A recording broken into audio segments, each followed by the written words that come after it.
Hi everyone, my name is Karen, this is my channel RatherBeReading, and today I'm bringing to you my January wrap-up.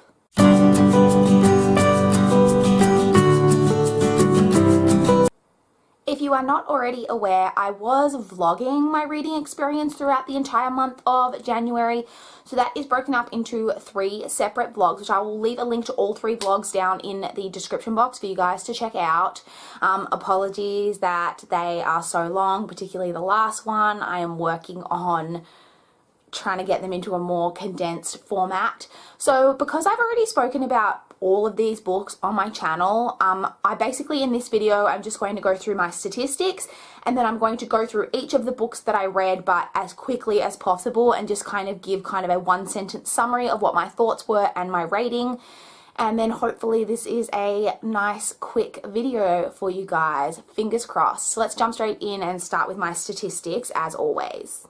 So in the month of January, I read a total of 29 things. That was made up of 14 novels, 11 novellas, 1 children's book, 1 manga bind-up, 1 screenplay, and 1 play.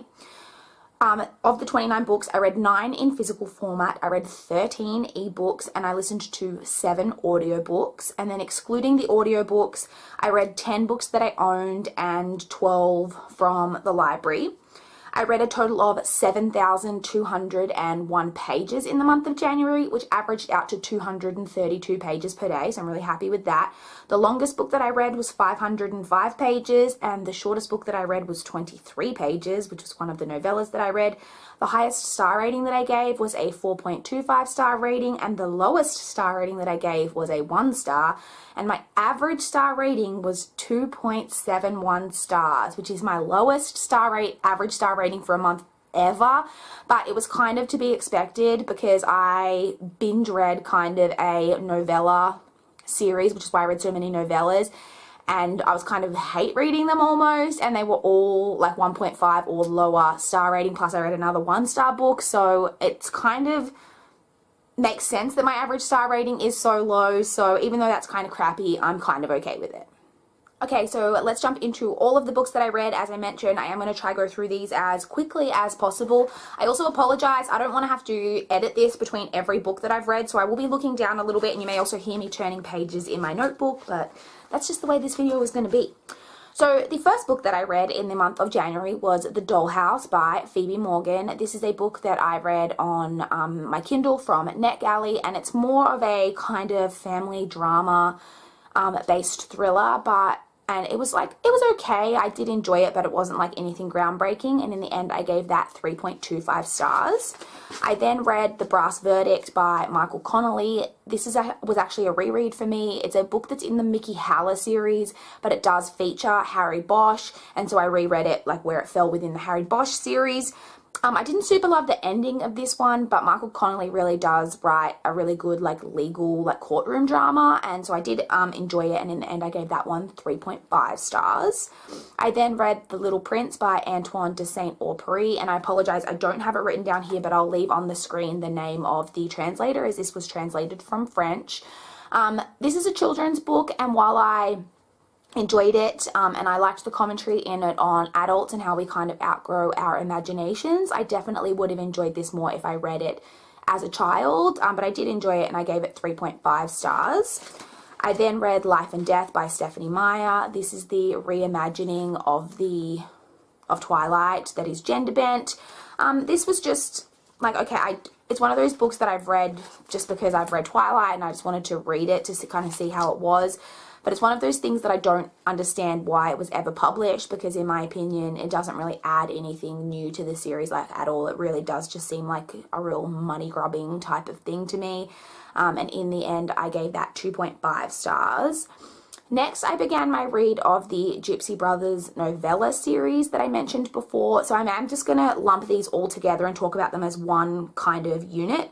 So they are made up of 7 sons, 6 brothers, 5 miles, 4 score, 3 years, 2 roads, 1 love. There is a novella, like an even shorter novella within the novella series called Alternate, and then the final book, which is called 0 Hour. Now, I gave all of these books 1.5 stars, except I think it was 3 years, which I gave 1.25 stars. This is a erotica-based novella series that is very, very problematic. It's not good. Huge trigger warnings in this for everything under the sun, really. Rape, torture, sexual violence, just everything, really. They were not good at all, but they were connected to another series that I'd read, and I just wanted to kind of know how the series ended. So I did read all of those, but as I mentioned, I gave them all 1.5 stars, except for that one that I did give 1.25 stars. I listened on audio to The Subtle Art of Not Giving a Fuck by Mark Manson. This was okay. It was one of those books that I did take a couple of things out of, but I didn't necessarily agree with everything that the book was saying, but it was an okay read, and like I said, it did make me think about a couple of things. In the end, I gave that 3 stars. I then also listened on audio, I should mention that The Subtle Art of Not Giving a Fuck was narrated by Roger Wayne. I then read Little Secrets by Anna Snoekstra. This is narrated by Saskia, I don't know how to pronounce her surname, Marlaveld. This is a thriller novel set in Australia that I did really enjoy. It really looks at kind of small town, small-mindedness, and it's definitely a more slower paced thriller, but kind of once it got really going, it did get quite suspenseful, and I did really want to keep reading it to find out what was going to happen. Again, trigger warnings in this one for violence, torture, rape, and suicide, and I did enjoy it. I gave it 3.5 stars. I also read on ebook Lord Dashwood Missed Out by Tessa Dare. This is one of the novellas within the Spindle Cove series, and I did enjoy it. I liked that we got our first ever male main character that was a virgin, because it's very unusual within historical romances.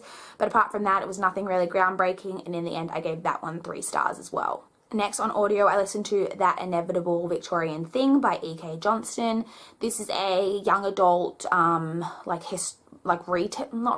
what's the alternate history, that's what I'm looking for, that is set in a world as if the British Empire never fell. This had some interesting stuff in it, but also, I didn't love it. It was just one of those kind of meh okay books for me. This was narrated by Catherine Kellgren, and I gave that one 3 stars. I then read The Narrow Bed by Sophie Hannah, which is the most recent release within the Spilling CID or Waterhouse Sailor series. That series has literally 5 different names. I did enjoy it, because it was really suspenseful and I was really in it at the time, but I didn't love the kind of way that the mystery ended up turning out, and in the end I gave that one 3.5 stars. Next on audiobook, I listened to Tiger Lily by Jodie Lynn Anderson. This is one that really snuck up on me. This is a kind of Peter Pan story that is focused though around Tiger Lily, which is told from Tinkerbell's perspective, and I didn't think that I was enjoying this as I was going through it. I was just oh, it's okay, but the story really snuck up on me, and I found myself getting really emotionally connected to the story, and I was actually tearing up while reading it. I thought that this book has some really great representations of different kinds of love, and the writing is really, really beautiful, and in the end I ended up giving that 4 stars because I did really enjoy it. I then, what did I read after that? I read The Ruby Circle by Rochelle Mead, which is the 6th and final book within the Bloodline series. Overall, I felt like the series probably went on a little bit longer than was necessary, and the ending was tied up, when they tie all the little things up into all of the characters were just, left on this happily ever after type of thing that I don't always love when writers do that, but I did enjoy the ending to the series and I gave it 3.5 stars. Next on audio again, I listened to Reality Boy by A.S. King. This one was narrated by Michael Stellman. And I did really enjoy this and some of the commentary in it on reality TV and how much of it is real, and that we only see small portions of these people's lives, but we assume that we know them. And I thought it had some great commentary in there on that, and I did enjoy it, and I gave that one 3.75 stars. I then read The Fantastic Beasts and Where to Find Them original screenplay by J.K. Rowling. I really enjoyed it because I've seen the movie and I could really vividly picture everything in it, but I'm not sure how much I would have loved it if I hadn't have already seen the movie, and in the end I gave that 3.5 stars. Next on audio, I listened to Green River Running Red by Anne Rule. This is narrated by Michelle Pork and is a true crime story, and I thought the author did a really, really good job with bringing more notice in the story to the victims rather than the killer, which I really, really appreciated, but it could get a little bit repetitive just due to the nature of the crimes being so similar, but I did enjoy it and I gave that 3.5 stars. I then read The Blackbird Season by Kate Moretti. This is another one that I got from NetGalley and read on my Kindle.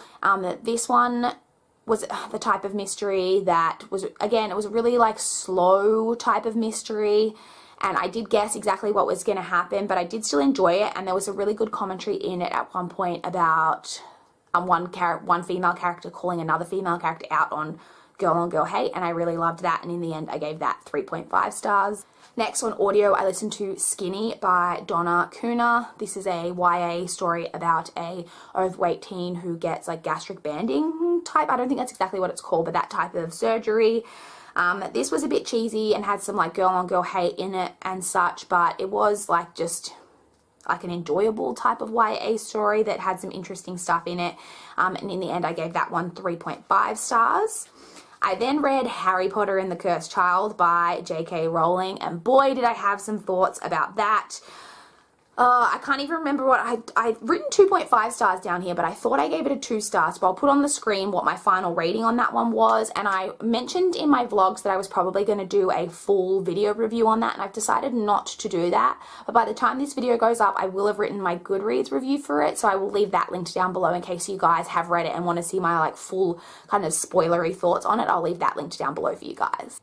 Next, I read Doubt Volume 1 by Yoshiki Tanagai, and I did really enjoy this. This is a manga, like horror manga from Japan about a group of teenagers where like kind of one's a killer, but you don't know who the killer is, and they're all trapped within a house. It was really, really enjoyable, and I gave it 4 stars. I then read my favorite book of January, and that was Angel Fall by Susan E. This is a young adult post-apocalyptic that was just really, really enjoyable. It's got kind of a badass main character. It's not too romance heavy, and in the end I gave that 4.25 stars. Next we have a book that I actually DNF, which I forgot to mention at the start of the video.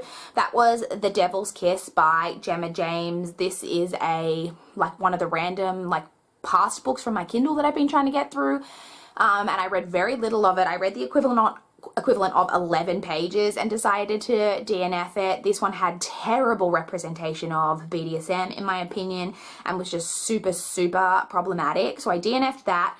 I then picked up Night Class by Hannah Crow. This is the final book that I read within the month, and is the really short novella that I read that was only like 23 pages. And within that 23 pages, the author managed to cram so many problems. It's really surprising to me that sometimes with erotic books that the author still manages to like call out females, like include stuff in it that's really problematic about women and sexuality when it's supposed to be an erotic book, because this one was just super problematic and basically involved a vampire that could smell if people were virgins. So if you're into that type of thing, maybe check it out, but I do not recommend. I gave that one 1 star. So those were all of the books that I read in the month of January.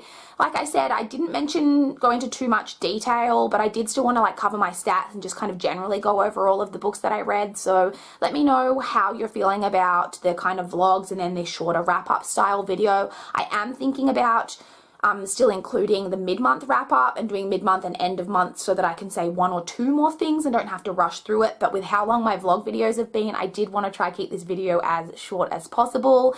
And I already had so many problems filming this. I had a memory card fill up and then my battery died. So hopefully you guys enjoyed this video. I would love to chat in the comments with you guys down below about if you've read any of these books, if you have any thoughts. What was your favorite book that you read in January? Mine was definitely Angel Fall. I would love to chat down below. Please like this video if you liked it. Please subscribe if you want to see more from my video. But that's all I've got for this video today.